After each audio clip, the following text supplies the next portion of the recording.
Assalamualaikum warahmatullahi wabarakatuh. Sedulur sebangsa dan setanah air, jumpa lagi di channel Jagat Lub itu. Semoga dalam keadaan sehat, tak kurang satu apa, rahmah barokah salam Allah curahkan untuk kita semuanya. Kiai Haji Muhammad Abbas Piliaksi atau yang populer dikenal Gus Abbas kembali menggelegar berceramah dengan begitu lugas tegas di Serang, Banten, yang mana di Serang, Banten merupakan daerah yang notabene masih sangat memegang teguh adat istiadat dan sangat memperhatikan budaya leluhur. Pencerahan dari Kiai Abbas Piliaksi inilah sebagai bentuk pengejauhan lahan perjuangan Wali Songo Indonesia Laskar Sabilillah. Maka tidak salah tidak luput bila Gus Abbas mendobrak, memberi pemahaman, pencerahan terhadap masyarakat yang notabene masih awam, masih belum paham terkait dengan polemik nasab yang berkembang saat ini.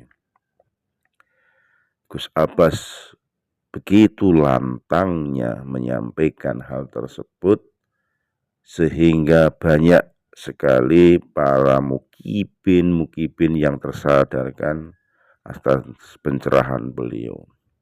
Memang daerah Jawa Barat, Banten ini memang perlu sekali penanganan yang serius oleh Gus Abbas sebagai bentuk mengembalikan marwah ajaran leluhur Wali Songo, yang notabene perjuangan Wali Songo Indonesia ini adalah merupakan tongkat estafet perjuangan para Wali Songo terdahulu yang notabene masih mengedepankan budaya-budaya leluhur, kearifan lokal, tapi tidak meninggalkan syariat yang diajarkan oleh Rasulullah SAW.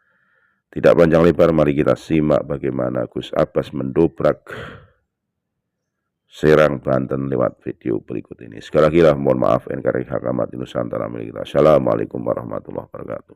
Saudara-saudara sekalian, Kanjeng Nabi Muhammad berikan diumumkan oleh Allah di kali jalan kapungkur eta para nabi para rasul disumpah sehubungan bakal tongkat na Kanjeng Nabi.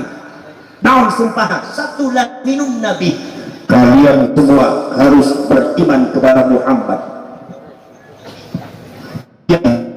Semua harus beriman kepada Rasul itu. Lalu minum Nabi temiyakini sokap iman kape marang Muhammad. Disuruh beriman kepada Kanjeng Nabi Muhammad. Kata Al-Imam Abu Abdullah Muhammad bin Idris Asy-Syafi'i mengatakan bahwasanya yang dimaksud beriman di sini adalah kanal anbiya wal mursalun yasbutuna ila Muhammad Rasulullah sallallahu alaihi wasallam. Para nabi dan para rasul sadayana mengucapkan syahadat ke Kanjeng Nabi ketika hidup.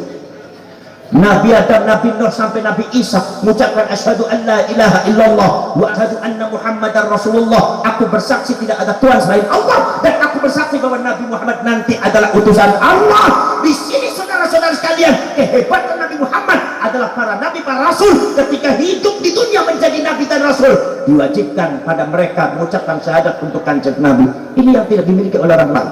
Ini namanya hakikatul Muhammadiyah. Walatang sunnah, kalian harus menolong Nabi Muhammad.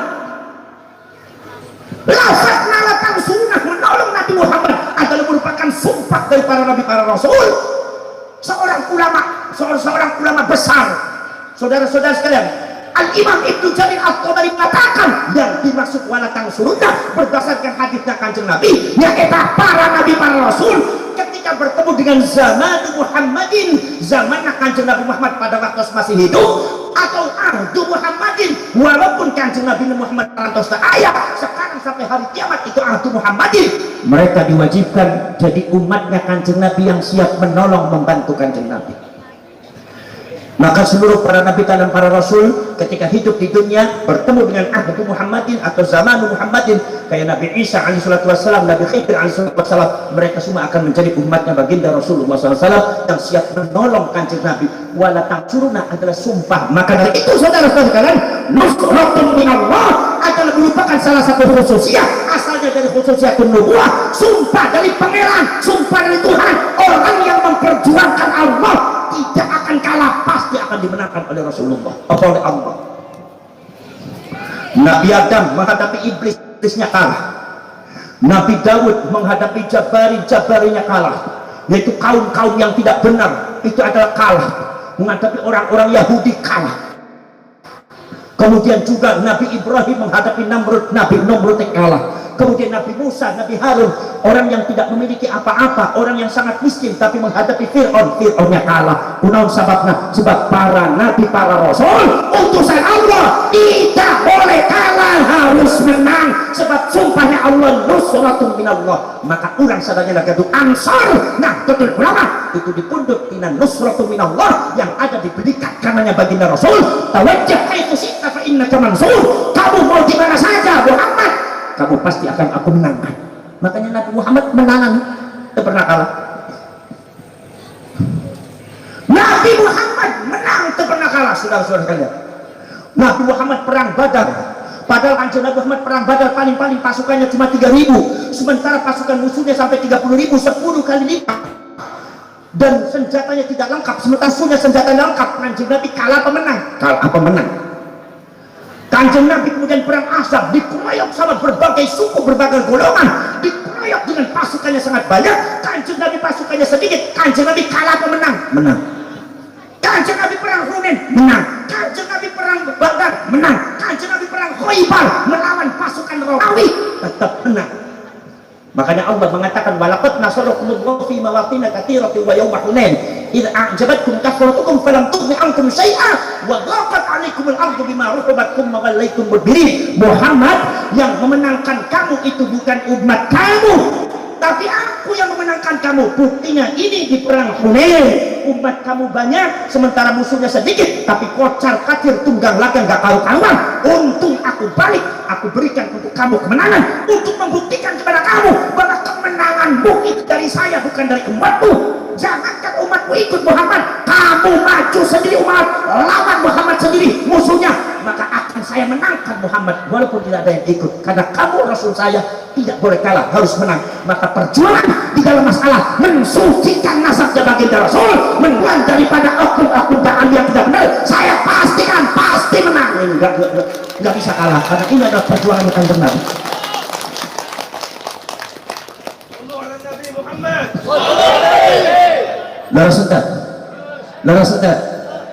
Saudara-saudara sekalian, subhanallah.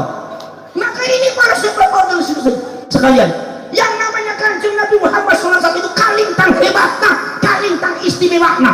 Maka sesuatu yang berkaitan dengan Nabi Muhammad tidak sama dengan yang lain. Nabi Muhammad disebutnya adalah, Nabi Muhammad itu disebutnya adalah khairul anbiya wa sayyidul anbiya wal mursalin. Maka umatnya disebutnya khairul ummah, sebaik-baik umat. Allah memberikan kitabnya Al-Quran, paling utama-utamanya kutub. Kitab Allah paling utama itu Al-Quran, diturunkan yaitu oleh malaikat-malaikat Jibril, karena malaikat Jibril adalah khuliqa min nur, diciptakan dari cahaya, termasuk Abdul malaikat yang paling utama. Saudara-saudara sekalian, ini silsilatul zahabiyah dari Allah, malaikat Jibril, Al-Quran, Rasulullah, dan para sahabat, para tabi'in, diturunkan kepada para ulama, para ilmu ayat di Nusantara, khususnya di Tatar, Pasundan, dan Banten. Ini nyaris luput dari pandangan Belanda, pandangan Portugis, pandangan orang Amerika dan Yahudi. Dikiranya Indonesia tidak memiliki kekuatan, ternyata kekuatannya sedasar. Belanda, Portugis menjajah 350 tahun, mereka hancur, tapi Islam di Indonesia luar biasa dihancurkan. Saudara-saudara, subhanallah. Saudara-saudara sekalian, luar biasa dihancurkan. Makanya saudara-saudara sekalian, jangan dibodohi oleh orang-orang yang bodoh. Kalian bangsa besar, jangan mau menjadi jongos. Orang Pasundan itu bangsa besar. Tatar Sundan, Pasundan itu luar biasa. Saudara-saudara, peradaban sama dengan Majapahit, sama dengan Sriwijaya, itu sangat luar biasa. Indonesia memiliki ulama-ulama kiai-kiai, satu peradaban yang sangat luar biasa.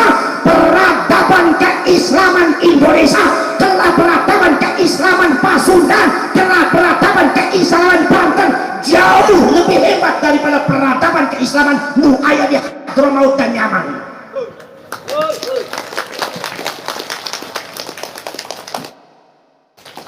Saudara, buka sejarah. Belanda buka sejarah. Spanyol dikuasai Islam 800 tahun. 800 tahun memiliki satu peradaban yang sangat luar biasa, menelurkan jutaan para ulama yang pakar ilmu matematika, pakar ilmu hukum, pakar ilmu ekonomi dan sosial politik, dan pakar ilmu sosiologi dan astronomi dan yang lainnya, termasuk kedokteran, termasuk pakar ilmu fikih, tafsir dan yang lainnya, termasuk Al-Imam Abu Abdillah Muhammad bin Ahmad Al-Qurtubi yang disebut dengan Imam Qurtubi. Itu lahir pada waktu peradaban akhir daripada peradaban Spanyol Islam. Termasuk juga Al-Imam Muhammad bin Abdillah bin Malik Al-Jayyani, yaitu yang disebut dengan Imam Ibnu Malik yang memiliki Alfiyah Ibni Malik. Itu adalah lain di peradaban Spanyol Andalusia. Spanyol menguasai Islam 800 tahun, menelurkan jutaan para ulama, tapi ada satu janggal. Naon kejanggalannya? Eta peradaban 800 tahun dihancurkan oleh Tartar cuma 2 tahun, hancur sedaya. Nepi ayeuna Islam tidak bisa bangkit di sana. Naon sababna? Dipelajari tuh orang tua anjeun sama para ulama, para kiai Pasundan yang ada di Tatar Sunda, dipelajari. Ieu teh bukan sembarangan Indonesia. Jangan menganggap Indonesia sembarangan. Karena anjeun, karena sia teh tidak mesti lebih pintar daripada orang Sunda. Naon malotot asal ngomong bak lagi nah malotot dosa satu lupain mangan belum lototin baik. Faham? 800 tahun eta Islam, Spanyol menguasai Islam 800 tahun, dihancurkan oleh Tartar 2 tahun, hancur. Sekarang Spanyol tidak kenal Islam, puing-puing Islamnya tidak, digantikan dengan kerajaan Mughal India. India menguasai Islam, Islam menguasai India 600 tahun. 600 tahun dikuasai. Itu India, saudara-saudara sekalian, memiliki satu perpindahan daripada peradaban yang tadinya di Baghdad dan di Mesir, pindah ke India mulai daripada tahun 1200. Saudara-saudara sekalian, peradaban ilmu hadis lebih ayeuna hadis di India sangat luar biasa. Muhadisna seueur, pakar-pakar ilmu hadis seueur di India teh. Tapi sampean harus tahu, dari mulai Banu Abbasiyah akhir sampai kerajaan Mughal India yang punya Taj Mahal India menguasai Islam, Islam menguasai India. Nah, anjing mempelajari. Makanya jangan sembarangan anjing nyalah. Itu salah orang tua, dasnya. Sudah. Subhanallah, jangan diremehkan saudara-saudara kalian. Dipelajari naon sababnya. Ternyata mereka hanya menguasai Islam dalam tataran politik teritorial. Ada kekuasaan politik, sehingga kekuasaan politiknya dihancurkan, Islam hancur. Sementara Islam belum masuk dalam sandi Islam kan. Maka para ulama sadaya kumpul, ulama Jawa, ulama Sunda, ulama Sumatera, Kalimantan, ulama Nusantara sadaya kumpul sadaya. Begitu kumpul saudara, bagaimana nih? Oh, berarti kita harus mengislamkan adat budaya dalam rangka mematok dan mempaku Islam yang kira-kira kuat. Kira-kira Islam tidak mudah dihancurkan seperti Spanyol dan India. Kumaha caranya? Akhirnya Islamisasi adat budaya Indonesia Nusantara dari Sabang sampai Merauke diislamkan saudara.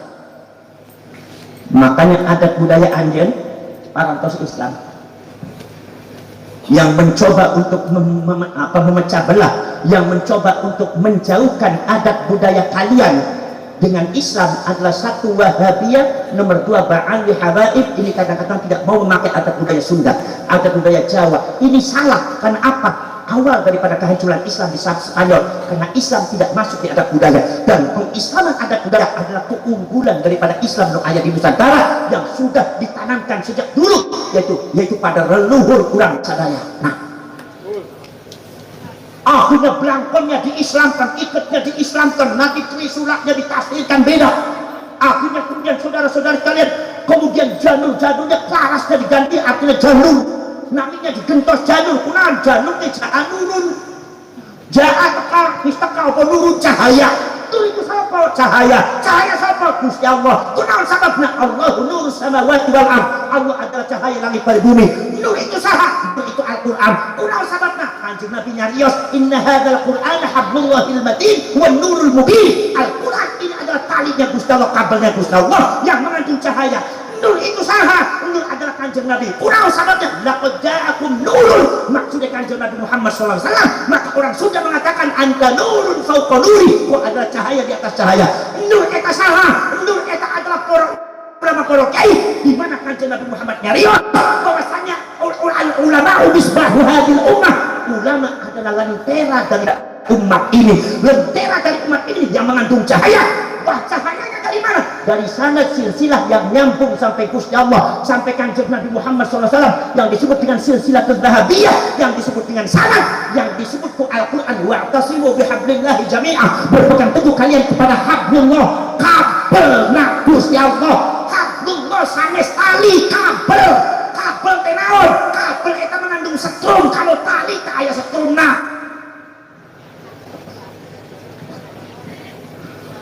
Berpegang teguh kepada Allah, tali Allah yang mengandung setrum. Dikawin tali saka Gusti Allah Ta'ala, nyambung ke malaikat Jibril, nyambung ke Al-Quran, nyambung ke Kanjeng Nabi, ke para ulama, para kiai. Sanad rekod yang ada di Banten sadayana sanad tasir nyambung ke Gusti Allah, ke Kanjeng Nabi. Sanadnya nyambung, ayah sanadnya ngepikun batin yaki basari nganti tekan dan bagu yang tadi sampai ke kiai-kiai yang ada di Pasundan sadayana. Eta sanadnya nyambung, ini saling sambung menyambung. Eta sambungan, eta ayah kabelna yang mengandung setrum. Eta peradaban orang sadayana. Nah, total ulama ahlus sunnah wal jamaah banyak mengandung setrum. Maka saya sering mengatakan jangan macam-macam sama Indonesia, macam-macam Indonesia juga kesetruman yang sampai pusuk di Indonesia.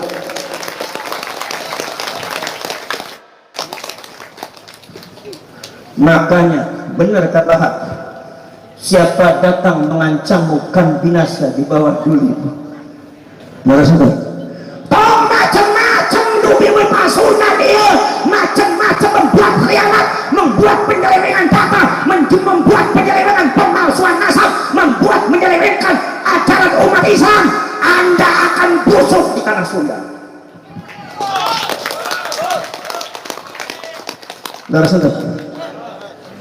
Saudara-saudara sekalian, maka ini saudara-saudara sekalian, makanya kalau seumpama saya dengan Ki Imaduddin Al-Bantani membahas tentang nasabnya Ba'ali dan Habaib, ini jangan diasumsikan bahwa Ki Imad dengan saya benci ke Habib.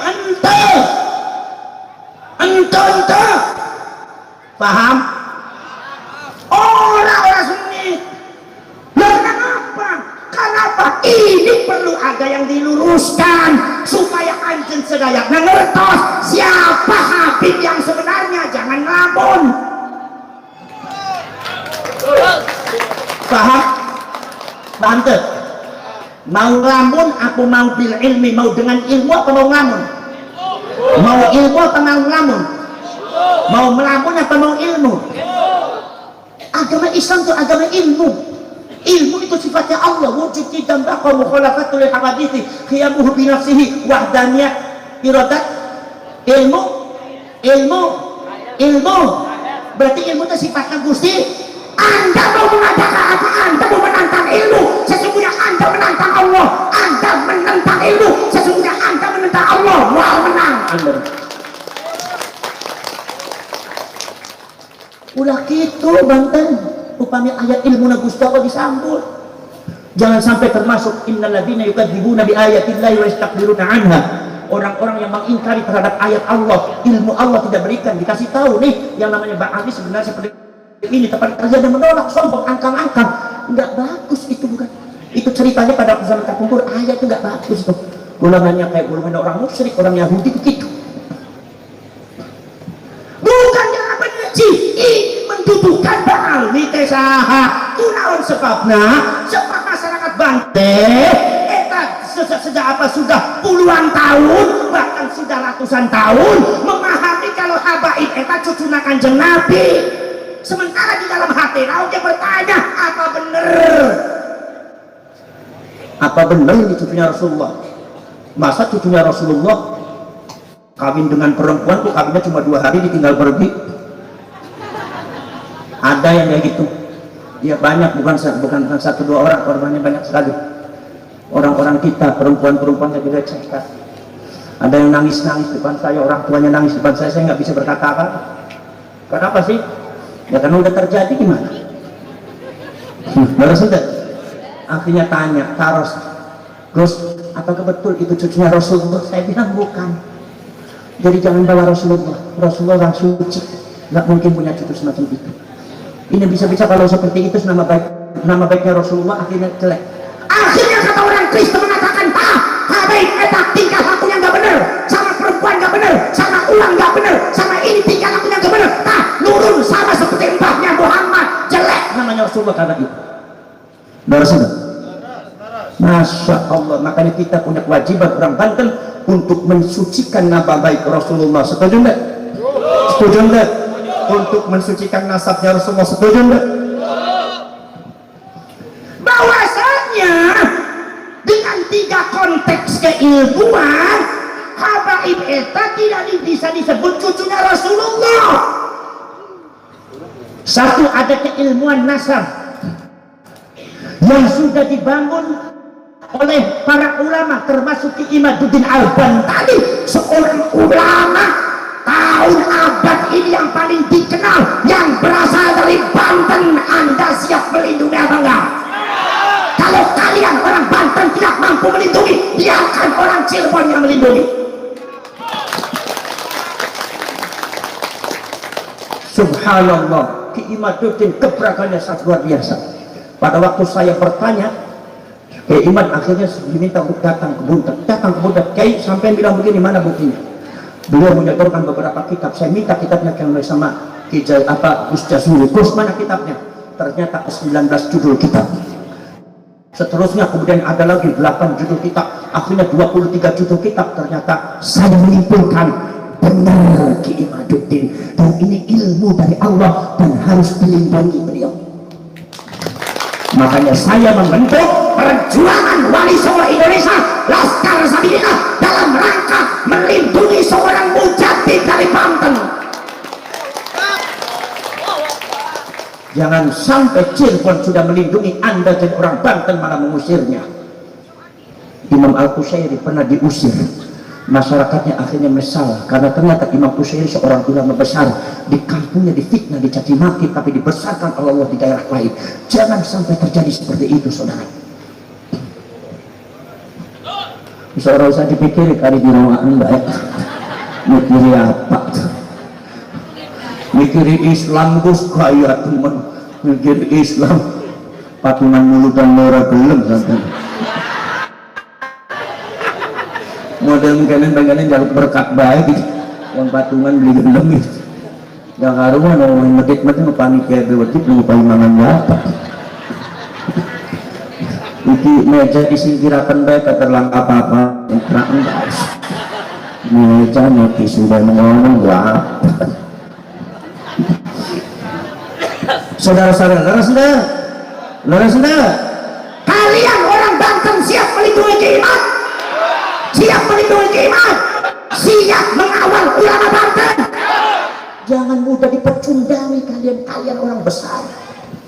Kalian keturunan besar, kalian itu bangsa besar. Mereka itu bangsa kecil, saudara kalian. Jangan percaya kalau mereka dianggap orang besar. Ayah sejarah, ayah sejarah di Pasundan, Jawa, Indonesia, Nusantara, saudara kita besar-besar aja. Saudara-saudara sekalian, kamu tidak saudara sekalian. Itu subhanallah, begitu ada budayanya Parantos diislamkan, itu subhanallah, masya Allah, pakaiannya diislamkan, sadayanya diislamkan. Begitu sudah masuk Islam sadaya, jadi paku di bumi Indonesia. Islam kuat. Indonesia dijajah oleh Belanda, Inggris, dijajah oleh Belanda, Portugis, Jepang, terakhir Inggris dan sekutu baru masuk. Bukan 2 tahun seperti Spanyol, bukan tahun seperti di India. 350 tahun Belandanya mundur, Portugis yang hancur, Jepang yang hancur, sekutunya tidak mampu menghadapi. Islam di Indonesia tetap tegak berdiri. Ini kehebatan ulama Nusantara, ini kehebatan Pangersa, Pasundan dari Pakan, dia kehebatan lagi. Habis tak ayah naon-naonan. Nah, sudah. Makanya jangan sampai merasa besar. Anda belum tahu siapa itu ulama Pasundan. Anda belum tahu bagaimana sanadnya. Anda belum tahu bagaimana Qur'annya. Ketika baca Quran, setiap lafaz, setiap makharijul hurufnya disesuaikan dengan cara-caranya para ulama. Ada qiraat Hafiz, ada qiraat Waras, ada tariqahnya tariqah Syu'bi, ada tariqahnya tariqah Syatili, ada tariqahnya tariqah ini. Ulama Sunda, Banten, jangan dianggap remeh. Ini ulama jempol. Anda macam-macam busuk di Banten akan busuk. Saudara-saudara sekalian, maka saudara-saudara sekalian, kajian-kajian yang menyebabkan bahwasanya batalnya daripada nasabnya Bang Ali bukan sekedar keimanan. Sebelumnya sudah ada kitab nasab li Ali Bang Ali Syarif Audah membatalkan nasabnya Bang Ali, termasuk juga Naqabatul Ashraf yang ada di Irak, termasuk yang ada di Jordan. Bahkan Syarif Audah Rafiq pada waktu abad ke-13 melarang klan Ba'alwi Habaib menyandang Syarif dan Sayyid. Kalau mereka menyandang Syarif dan Sayyid, ditangkap oleh Syarif Audah Rafiq, dimasukkan penjara, bahkan dicambuk. Kunaon sababna? Sebab nasabnya cangkokan. Mungqati'un batilun ghairu sahihin. Itu sudah mungqati'. Terus Masya Allah, saudara-saudara. Nomor 2, kajian lagi. Dr. Menachim Ali membaca manuskrip dari khalid zamannya Nabi Adam sampai khalid zamannya Nabi Ibrahim, yang bahasa Ibrani, yang bahasa Suryani dipelajari sadaya. Eta manuskripnya secara filologis kesimpulannya naon? Cek para pakar daripada filologi mengatakan Ba'alwi tidak bisa disebut cucunya Allah, mungkin mustahil. Kemudian gimana kalau udah begitu? Marah kasaha, anjen nanti marah kasaha, marah kok busabas ke kiimat, marah naon? Saudara-saudara sekalian tak. Kemudian saudara-saudara sekalian, nomor selanjutnya secara kajian laboratorium, uji laboratorium tes DNA tes sarua kene, sareng tes darah. Anjen dites darahnya naon, masuk di laboratorium, akhirnya keluar anjen darahnya O, darahnya A, darahnya AB. Kalau anjen tidak mau percaya DNA, jangan percaya sama golongan darah Anda.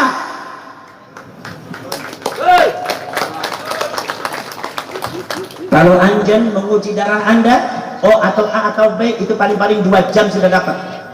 Tapi kalau kalian mau tes DNA, tidak cukup 20 hari sampai 40 hari baru dapat hasilnya. Dan itu sangat presisi sekali. Itu mbahnya ada di mana-mana. Di mananya di sini itu presisi sekali, sangat luar biasa. Tes DNA itu ilmu dari Allah. Itu adalah hikmah dari Allah untuk memberikan pelajaran kepada umat manusia. Karena Allah sayang kepada orang Banten, karena Allah sayang kepada orang Pasundan, supaya Allah membuka saha sebenarnya Ba'alwi teh, habaib teh saha ta Pasundan, iya habaib teh cek Gusti Allah. Tong sombong anjeun teh nyombong ka Gusti Allah teh hancur aja. Masya Allah, saudara sekalian, diambil dari badannya Ba'alwi. Wa fi anfusikum afala ta'qilun, bahwa ayatnya Allah Subhanahu wa taala ada pada diri kalian sendiri. Kalau kalian mau menggunakan logikanya, begitu kalau saudara-saudara kalian diambil dari badannya Ba'alwi sendiri, ada sekitar 200 orang Ba'alwi, dari Maria, marga Al-Habsyi, marga Al-Atas, marga As-Sodaf, marga dan marga bin Sumed, marga Al-Kaf, marga bin Syekh Abu Bakar Al-Muhdar, semua itu sudah dites DNA, ternyata semuanya itu adalah genetikanya Yahudi Askenazi. Ini saya harus bicara, sengit beli sengit, senang orang senang, nyong kudu ngomong. Sampai nanti sebut sengit nyong, berapa apa? Yang penting ilmu itu Allah diterima. Laras ente itu masalah senang bisa ente senang sama Habib genetika tetap Yahudi, ente enggak senang sama Habib genetikanya tetap Yahudi. Loh kalau begitu berarti Musafas itu siapa apa benci sama Habib? Siapa yang benci? Itu mengatakan Yahudi. Kalau saya mengatakan Yahudi kepada Habib genetikanya Yahudi, itu saya bicara ilmu dan data apa adanya, bukan benci. Pikirannya jangan butak ente. Kadang-kadang dijak ngomongnya angel pisan pinter orang. Masya Allah, anjen parantos ayah di Mekah. Ada orang yang pernah ketemu, masih saudara dengan saya di Banten, di Saudi, sudah lama 10 tahun lebih. Oh, kok sampai bahasa Sunda? Iya, saya dari Banten, Kang. Oh iya, ibunya dari mana? Kalau ibu dari Cirebon, tapi bapaknya itu dari Pandeglang. Oh, berarti sampai itu Sunda, genetikanya Sunda. Saya tanya, apa berarti saya benci kepada dia? Apa berarti saya ngecek kepada dia, menghina dia? Tidak. Ada orang Brebes, orang Tegal di Jakarta 20 tahun. Sampai dari mana? Kalau ibu bapak saya asalnya dari Talang, Tegal. Kalau seumpama bapak saya asalnya dari Talang, kalau ibu saya asalnya dari Ketanggungan. Oh, berarti sampai itu campuran Tegal dengan Brebes. Iya, berarti sampai genetikanya Jawa. Oh ya, saya genetikanya Jawa. Beres. Ini aku repot, malah ngomong orang yang ngomongnya benci, fitnah, mengadu domba. Entasmu. Ngadu domba apa? Laras ente. Masya Allah, pikirannya yang terbuka. Wahai muhibbin, saudara-saudara sekalian, subhanallah, saya tidak melarang Anda itu mencintai Habib, itu hak Anda. Tetapi saya bicara kepada Anda supaya Anda tahu siapa mereka, bukan untuk benci, supaya jangan salah paham, jangan salah nilai. Laras ente. Masya Allah. Jadi saudara-saudara sekalian, apa sih kekurangannya Yahudi? Apa kesalahan Yahudi? Yang menciptakan genetika itu Allah, saudara. Yang menciptakan genetika Jawa Allah. Yang menciptakan genetika Sunda Gusti. Yang menciptakan genetika Arab Gusti. Yang menciptakan genetika Eropa Gusti. Yang menciptakan genetika Yahudi Gusti. Salahnya naon? Sahanu salah, tak ayanu salah. Naon? Eta kersakna Gusti Allah. Leres ente? Enggak ada orang yang bisa memaksa Allah. Ya Allah, saya berikan genetika saya Allah, jangan genetika Banten ya Allah, pengennya Eropa aja biar ibunya mancung-mancung. Ada yang bisa maksa kayak gitu?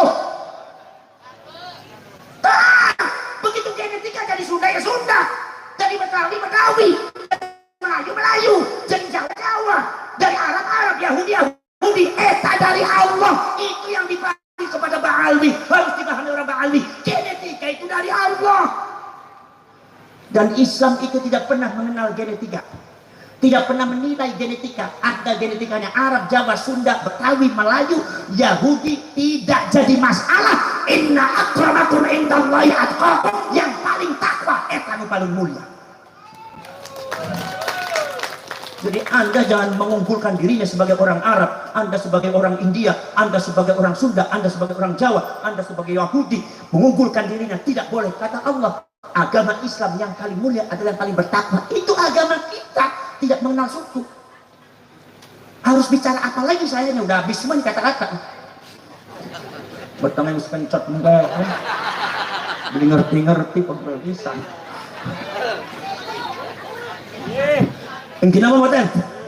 Mungkin apa maten? Eta saudara-saudara sekalian. Ini saudara-saudara sekalian. Jadi saudara-saudara sekalian, ulama Yahudi itu di Islam banyak, tidak pernah dipermasalahkan. Al-Imam Ibnu Jurayj, seorang ulama besar, pakar teologi, pakar sejarah Islam, genetikanya Yahudi. Al-Imam Ka'bul Ahbar, Al-Imam Wahab bin Munabbih, itu adalah genetikanya Yahudi. Termasuk seorang ulama besar yang dibanggakan oleh seluruh ulama tafsir dan para pakar sejarah semacam Imam Ibnu Jarir At-Tabari, termasuk Imam Ibnu Katsir, dan para ulama-ulama tafsir yang lain. Al-Imam Abdullah bin Abdissalam, seorang ulama besar, walinya Allah, kekasih Allah, genetikanya Yahudi. Salahnya Yahudi kemana? Jadi ente kalau ente itu Yahudi jangan merasa teriak. Yang nggak bagus itu tidak mengakui genetika, itu nggak bagus. Mentang-mentang sudah dihidup di Mekah 20 tahun, anjing dari mana? Ya kalau bapak saya dari Pandeglang, Gus. Iya. Ibu dari Serang. Berarti sampai yang sudah. Ya bukan, Gus, saya sudah Saudi, udah Arab, saya Mekah. Kenapa? Ya bukan, sudah, saya udah lahirnya di sini 20 tahun di sini, Gus. Ya enggak, tapi kan bapak ibunya kan Pandeglang dengan Serang, berarti darahnya sudah. Ya enggak bisa, Gus, saya darahnya darah Arab. Dasmu. Ini orang begini bagus apa enggak? Mengingkari genetika bagus apa tidak? Tidak bagus. Akui saja kalau itu memang ilmiah. Susahnya apa? Toh yang namanya orang akibat mengakui, akibat mengklaim dirinya cucunya Rasulullah, akhirnya akidahnya rusak akidah orang, syariatnya rusak syariat orang, akhlaknya rusak akhlaknya orang. Akibat ngaku cucunya Rasulullah. Bayangkan, Masya Allah, akidahnya kumaha tidak rusak. Ada seorang oknum Habib yang mengatakan bahwa saya itu bisa mengatur malaikat mungkar nakir. Bahkan mbah saya itu kalau seandainya Allah mau memasukkan sorga hambanya kepada sorga dalam sorga, maka Allah mesti izin dulu, yaitu kepada Fakih Mugaddam, mbahnya mereka semua. Artinya ada otoritas memasukkan hamba ke dalam sorga. Di atas otoritas Allah ada orang yang lebih berkuasa dari Allah. Itu adalah sesat akidah model dia. Jangan diikuti, Banten. Orang Banten kadang-kadang model itu diikuti, mau apa anjing teh? Hidup tuh sebenarnya kalau mati bakal tanya oleh Allah Subhanahu wa taala. Lalu sudah sesat le. Mbah saya itu adalah bisa mi'raj semalam 70 kali. Setiap malam 70 kali. Di dalam Siratul Nabawiyah disebutkan Kanjeng Nabi Muhammad afdhalul anbiya wal mursalin wa afdhalul makhluqat alal itlaq. Disebutkan Kanjeng Nabi selama hidupnya mi'raj cuma 1 kali. Makanya para ulama mengatakan kalau ada orang yang mengaku dirinya mi'raj berarti hukumnya kafir. Apa sebab? Sebab tidak mungkin mi'raj setelah Rasulullah tidak ada yang bisa mi'raj. Rasulullah mi'rajnya cuma sekali. Ini katanya ada mbaknya Habib mi'raj sehari 70 kali. Berarti ada menanamkan doktrin, menyesatkan masyarakat Banten di bawah alam sadar Anda bahwa ada orang yang lebih hebat daripada Rasulullah, dan ini sudah penyelewengan akidah yang tidak benar. Orang benar,